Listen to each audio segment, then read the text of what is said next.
കർഷകരുടെ സാമൂഹിക ഉന്നമനത്തിനും സർവോന്മുഖ ക്ഷേമത്തിനും ലക്ഷ്യം കുറിച്ചുകൊണ്ട് രാജ്യത്തിന് മാതൃകയായി കേരളം.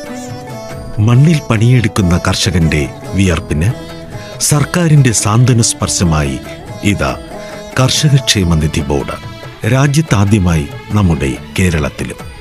നമുക്കെല്ലാവർക്കും ഭക്ഷണം ഉൽപ്പാദിപ്പിക്കുന്ന കർഷകൻ എല്ലാ അർത്ഥത്തിലും ആദരവിന് അർഹരാണ്. കേവലമായ ഒരു ആദരിക്കൽ മാത്രമല്ല വേണ്ടത്, കർഷകർക്ക് കൃത്യമായെന്നവണ്ണം സഹായം നൽകിയേ മതിയാവുകയുള്ളൂ. അതിൻ്റെ ഭാഗമായിട്ടാണ് സംസ്ഥാന സർക്കാർ കർഷകർക്ക് പെൻഷൻ നൽകാനുള്ള ഒരു പദ്ധതി ആവിഷ്കരിച്ച് നടപ്പിലാക്കുന്നത്. 2021 ഡിസംബർ 1 മുതൽ എല്ലാ കർഷകർക്കും ഈ ക്ഷേമനിധിയിൽ അംഗത്വമെടുക്കാനുള്ള അവസരം ലഭ്യമായിരിക്കുന്നു. എല്ലാവരും ഈ അവസരം വിനിയോഗിക്കണമെന്നാണ് വിനയപൂർവ്വം അഭ്യർത്ഥിക്കാനുള്ളത്.